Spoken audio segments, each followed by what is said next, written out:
Missouri River Bluffs, October 1876. The air, sharp with the coming cold, carried the scent of wood smoke and curing leaves. On a patch of land overlooking a gray bend in the river, a man was doing something no one had ever seen before. Caleb Stroud was building his house out of a dead boat. Not just any boat, but the broken back of a 60-foot keelboat, salvaged from a sandbar downriver. He and his ox had dragged it ashore, and for a week the valley echoed with the grating of his saws and the rhythmic thud of his mallet on splitting wedges. Now the two halves of the hull lay on the cleared ground like the ribs of a fallen beast. He was raising them, curved side out, to form the long walls of his cabin. Luther Pike, owner of the only sawmill for 50 miles, stood with his arms crossed, a permanent frown etched into his face. He'd made his fortune selling straight, true lumber to settlers who knew how to build a proper house. What Stroud was doing was an insult to the craft. "That's foolishness, Stroud," Pike called out, his voice carrying easily in the crisp air. "You're building a sieve. That's scrap wood, half-rotted and curved. It's got no strength. It'll leak wind like a wicker basket." Jedediah Morse and Elias Thorne, two farmers who had stopped their wagon to watch the spectacle, nodded in agreement. "He's right, Caleb," Morse said, shifting his weight. "A wall's got to be flat, got to be tight. That thing, it's unnatural." Caleb Stroud didn't stop his work. He braced a section of the curved hull, his movements economical and sure. He looked up at the men, his face calm. "A hull's meant to take pressure," he said, and then he turned back to his task, leaving the men to shake their heads. The word spread through the settlement before dusk. The new man, the boatwright from the Ohio, was either touched by some peculiar genius, or more likely, he was just plain crazy. What did this quiet Ohio River boatwright understand about the physics of heat and wind that a sawmill owner, a man who had built a dozen frontier homes, had missed? What secret was held in the curve of a hull and the tar between its seams that could defy a Missouri winter? The answer would not be found in argument, but in the brutal, clarifying test of the season to come. The story of how one man's strange idea redefined survival on this harsh frontier is a lesson in ingenuity. It's a story I'm going to share with you in detail. If you stick with me, I promise you will learn the fundamental principles of thermal conduction and how a simple, sealed gap of air can be more powerful than a foot of solid oak. To support more stories like this one, take a moment to subscribe to our channel and click the like button. And let us know in the comments, what's the most unconventional building material you've ever seen used for a home? Caleb Stroud was not a carpenter, not in the way the men on the Missouri Bluffs understood the term. He had never framed a barn, never raised a post and beam house with its intricate mortise and tenon joints. He was not a farmer who saw wood as something to be cleared, burned, or split for fences. To Caleb, wood was a living, moving thing. It was a skin that separated a man from the crushing, indifferent pressure of water. He had grown up on the banks of the Ohio River, apprenticed at the age of 12 to a master boatwright who built the flatboats and keelboats that were the lifeblood of the nation's interior. His hands, calloused and knowing, had learned the language of steam boxes, adzes, and augers. He knew the precise curve a white oak plank could hold without fracturing. He understood the subtle art of caulking a seam with oakum and hot pitch, not just to keep water out, but to create a single, monolithic structure that could flex and move with the river's current. His world had been one of compound curves, of hydrodynamic efficiency, of creating a vessel that could slip through a hostile element with the least resistance. He thought in terms of hulls, ribs, and sealed integrity, not studs, joists, and siding. He and his wife Martha had come west with their two children, 10-year-old Samuel and 7-year-old Eliza, seeking land of their own. They arrived late the previous autumn, with just enough time to erect a hasty, conventional cabin before the first snows. It was a box of green, milled planks, bought on credit from Luther Pike's mill. It looked like every other cabin in the settlement, and it was a trap. That first winter had been a lesson in failure. The green wood shrank as it dried in the stove's heat, opening up 100 tiny cracks. The wind, a constant whining force that swept across the open bluffs, found everyone. It was a physical presence in their home, a malevolent guest that could not be evicted. Martha would hang blankets over the walls, but the cold crept through them. Caleb would feed the stove until it glowed cherry red, burning through their woodpile at an alarming rate, but the heat seemed to vanish into the walls themselves. He would stand near the wall and feel the warmth being wicked from his body, as if the planks were drinking it. At night they would huddle together under every blanket they owned, and in the morning, a delicate, cruel filigree of frost would have crept across the top quilt. Their daughter, Eliza, developed a cough that lingered for 2 months. The sound of the wind whistling through the boards became the soundtrack to their misery. Caleb knew he had failed his family, but he also knew the failure wasn't his alone. It was a failure of design. The problem wasn't the cold.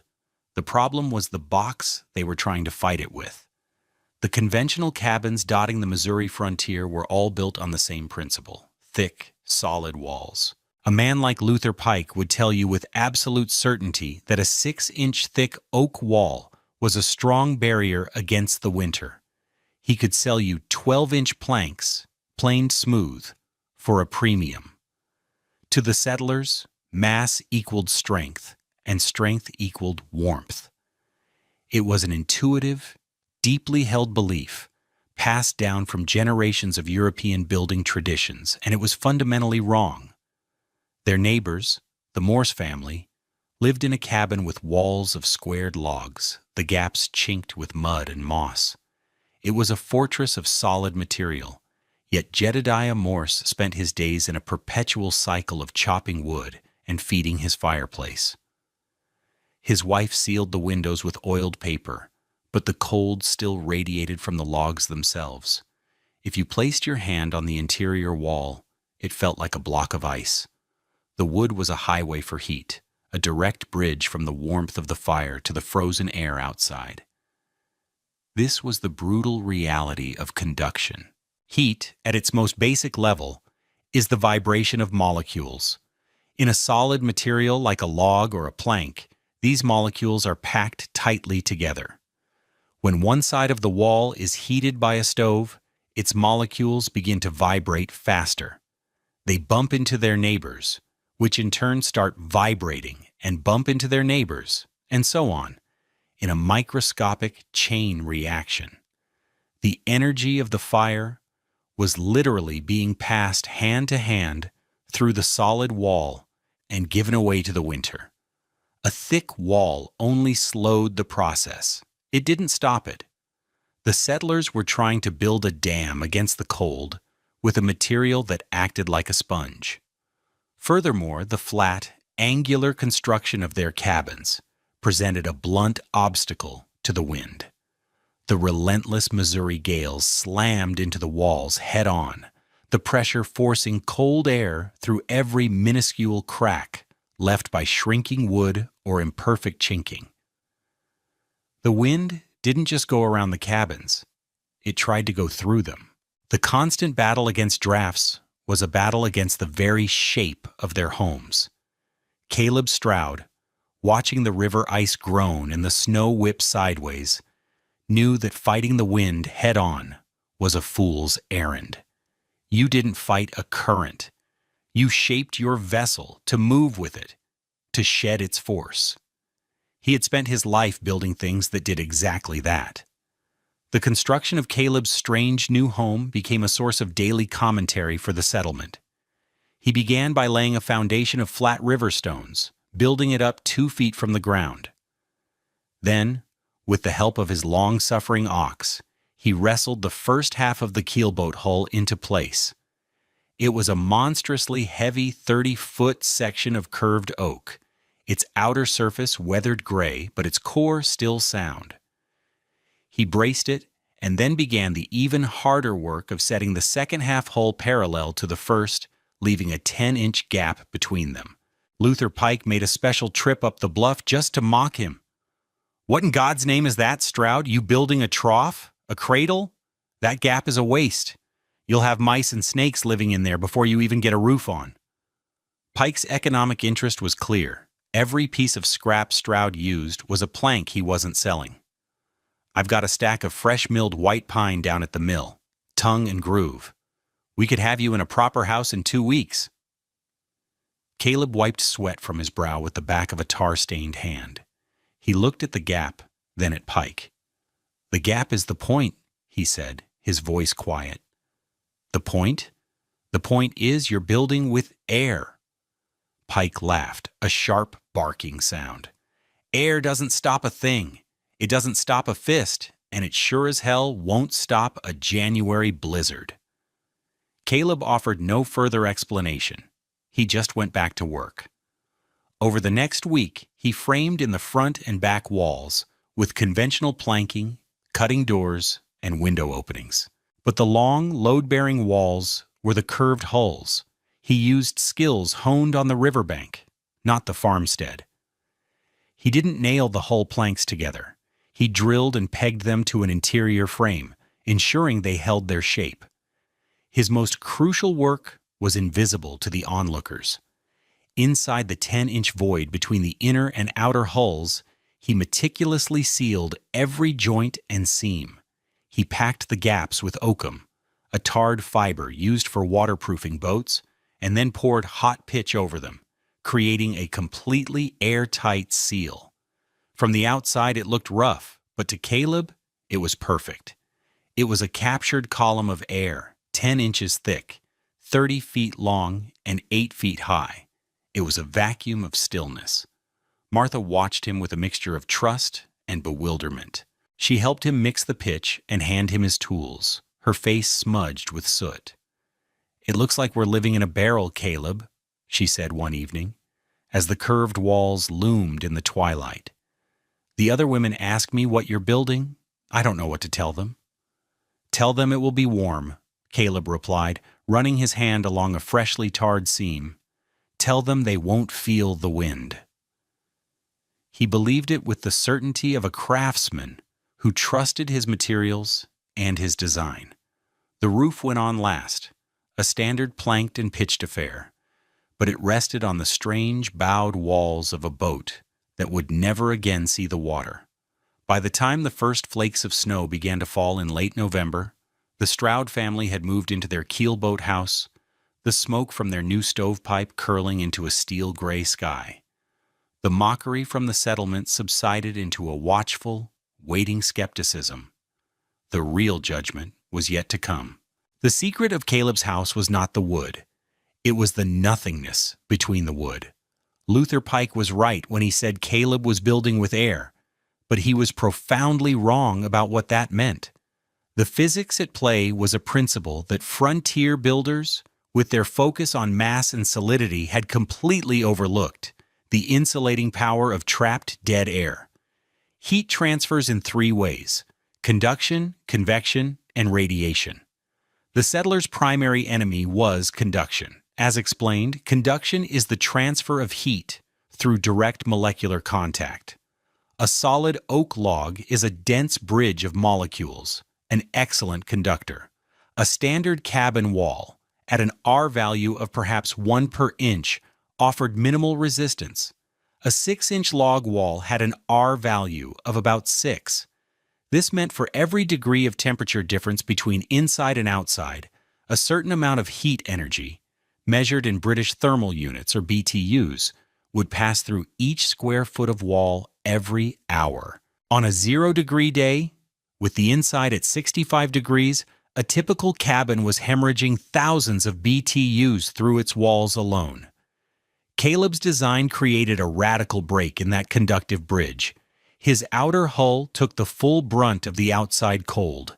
Its molecules vibrated slowly in the frigid air, But for that cold to reach the inner wall, it had to cross the 10-inch gap of air he had so carefully sealed. Air is a gas. Its molecules are spread far apart. For heat, or cold, to conduct across it, one molecule has to travel a relatively long way to bump into another. This makes still air a terrible conductor. It is, in fact, one of the most effective insulators on the planet.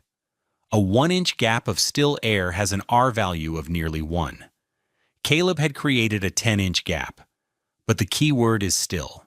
If the air in the gap can move, a different process takes over: convection.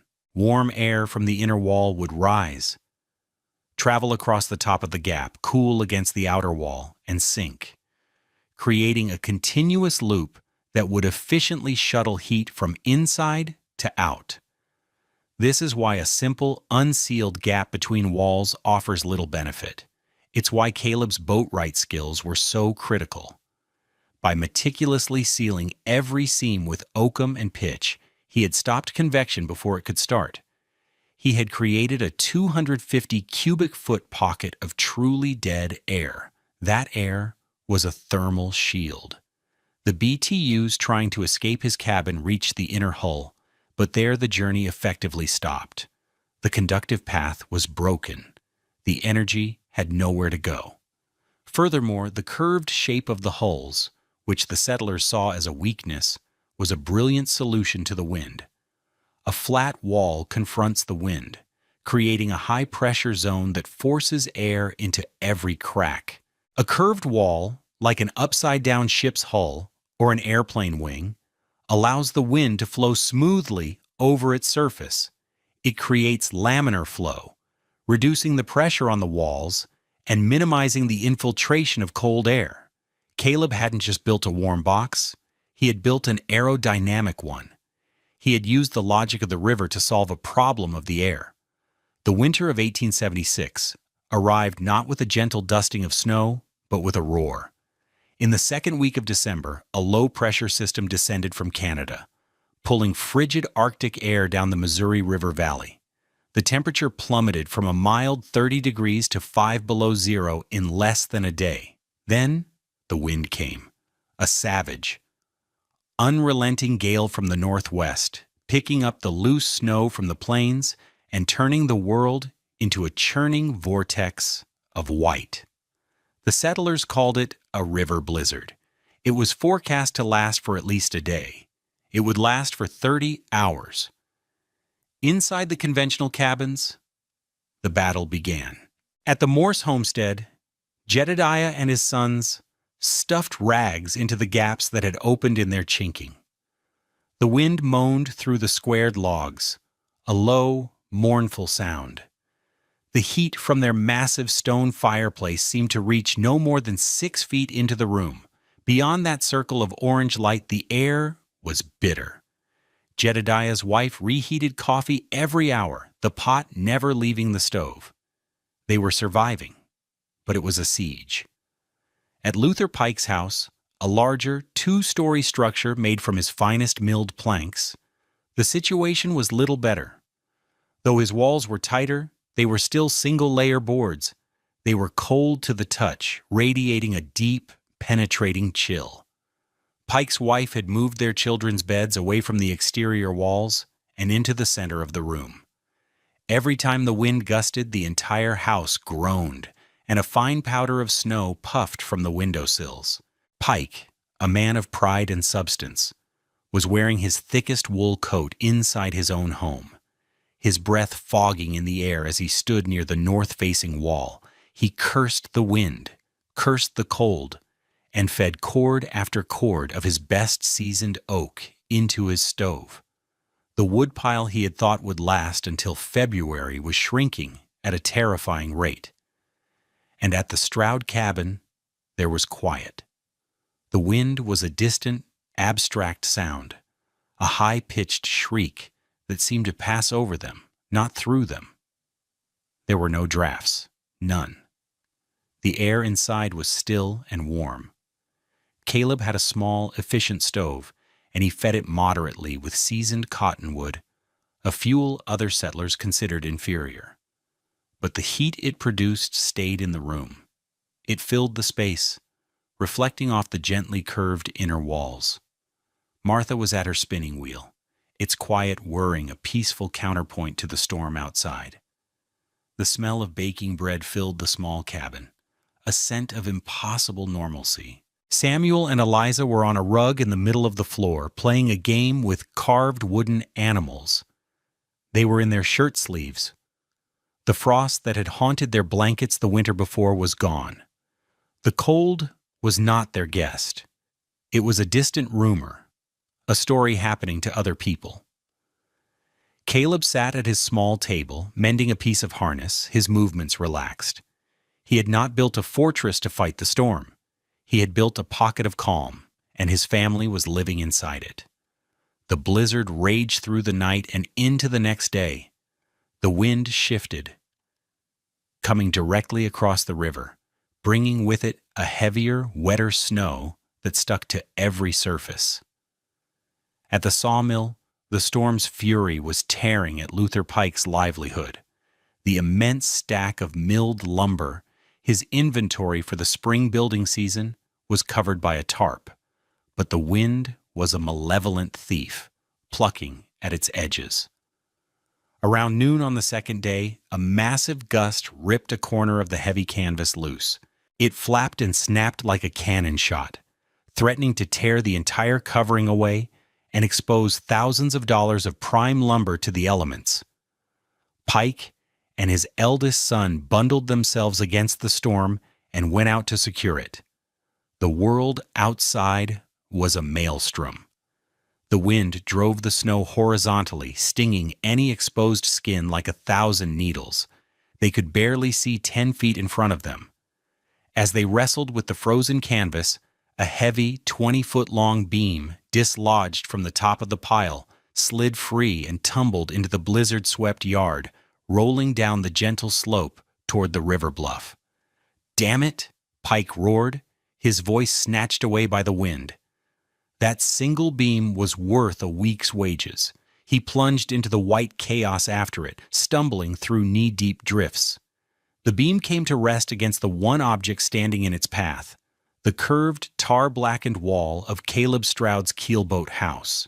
Pike, gasping for breath, his face caked in ice, finally reached it. He braced himself against the wall to catch his breath, expecting the familiar, bone-deep cold of a wind-battered plank, the vibration of a structure under siege. He felt nothing. No cold, no vibration, no draft. His gloved hand, pressed flat against the hull, registered only a dead, neutral surface, utterly disconnected from the screaming gale just inches away. He pushed his shoulder against it, leaning his full weight into the structure, seeking shelter. The wind howled over the curve of the roof, but the wall itself was silent. It was as still and placid as a stone in a deep pond. Pike was a man of practical things, a man who believed in the evidence of his senses, and his senses were telling him something impossible. Confused, he shuffled along the wall toward the front of the cabin. He peered through the small window, his eyes adjusting to the dim light within. He saw the Stroud family. He saw the children playing on the floor. He saw Martha pull a loaf of bread from a small oven. And then he saw the candle. It sat on a small table not 2 feet from the window, its flame a perfect, unwavering teardrop of light. Outside, the world was a horizontal fury, with snow streaming past the glass like a river.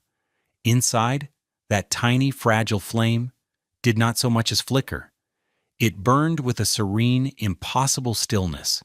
The gap between what he knew and what he saw shattered his certainty. The candle flame was the proof, a silent, eloquent testament to a principle he had mocked. He stood there for a long moment, the blizzard forgotten, the loose timber unimportant. Then he raised a heavy, snow-covered mitten and knocked on Caleb Stroud's door. When Caleb opened it, a gust of wind swirled into the room, making the candle flame dance for the first time. The blast of warmth that hit Pike's face was like stepping into another world. He stood there, a figure of ice and snow staring at the boatwright. He didn't apologize. He didn't offer praise.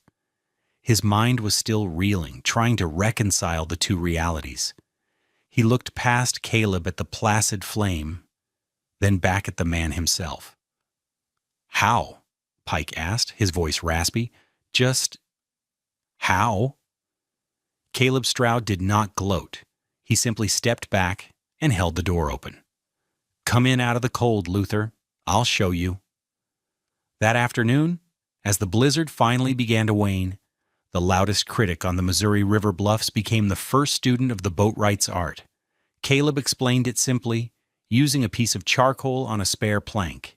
He drew the two curved walls, the sealed gap. He talked about the stillness of the air, how it refused to carry the cold across the void. Others came later, drawn by the story Pike began to tell, a story of a silent wall and a steady flame.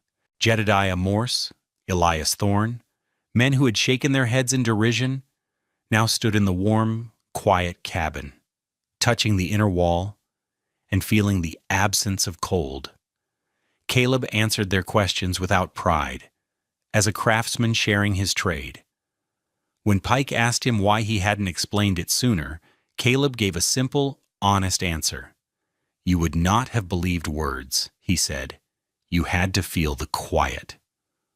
The mockery lasted a few months. The validation would last a generation. By the following spring, the boat wall cabin was no longer a curiosity but a model. The first to copy the design were, fittingly, other men of the river. Two carpenters who ran the ferry across the Missouri built a new ferry hut for passengers waiting in the winter. They used the salvaged hull of a wrecked barge, splitting it and creating the same double-walled, air-gapped structure. The hut, once a miserable, drafty shed, became a haven of warmth on the wind-whipped riverbank. Travelers spoke of it, marveling at how a small stove could keep the space so comfortable.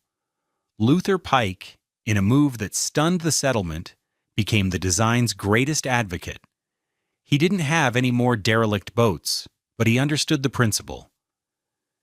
He began milling custom-curved planks at his sawmill, designing a system where settlers could build the double walls from new lumber, creating the crucial air gap. It cost more than a standard cabin, but as Pike explained to his customers, the savings in firewood would pay for the difference in 2 winters. By the end of 1878, 6 new homes in the region were built using the Stroud method. The design was particularly popular for structures in exposed locations, trading posts on the open prairie, line shacks for ranchers, and stations for the telegraph operators. The principle was sound, and the frontier, which valued results above all else, adopted what worked. Caleb Stroud never sought recognition and never made an extra dollar from his innovation. He had built it for his family, to keep them safe and warm. That was his only goal. But his idea, born from the unique knowledge of his old trade, had fundamentally changed the equation of survival for those who came after him. The quiet boatwright from Ohio had, in his own way, anticipated principles of building science that would not become standard for nearly a century. The concept of the thermal break, the interruption of a conductive path, is now a cornerstone of modern construction. High-efficiency windows use the same principle as Caleb's wall, 2 panes of glass separated by a sealed gap of inert gas. Modern wall systems, with their layers of sheathing, insulation-filled cavities, and vapor barriers, are direct descendants of that first, crude keelboat house. What Caleb Stroud built out of scrap and necessity, we now manufacture with advanced materials and engineering. He had discovered, through craft and intuition, a fundamental truth about how to live comfortably in a hostile climate. There is a simple, profound elegance in Caleb Stroud's solution. He lived in a world of movement, of currents and pressures. He knew that the shape that moves most easily through a storm can also be the shape that best withstands it. A boat hull is designed to part the water, to shed the immense forces of the river without breaking. Caleb simply took that logic and applied it to the air, another fluid that flowed and pushed against the lives of the settlers. He didn't build a dam to block the river of wind. He built a hull to let it slide past. His house was not a fortress standing in opposition to the wilderness. It was a vessel, intelligently designed, anchored in a sea of grass, keeping its occupants safe and calm while the tempest raged outside. We hope you found this story both informative and inspiring. The history of the frontier is filled with these small, often forgotten acts of genius. If you'd like to continue learning with us, please subscribe to the channel and don't forget to ring the bell to be notified of our new videos. Thank you for watching. This video presents historically inspired reconstructions for educational and storytelling purposes. The characters, names, and specific events depicted are fictional, but the techniques and scientific principles are based on real historical practices. Any modern application of these or similar techniques should be done in accordance with current building codes, safety guidelines, and regulations. This content does not constitute professional, technical, or legal advice.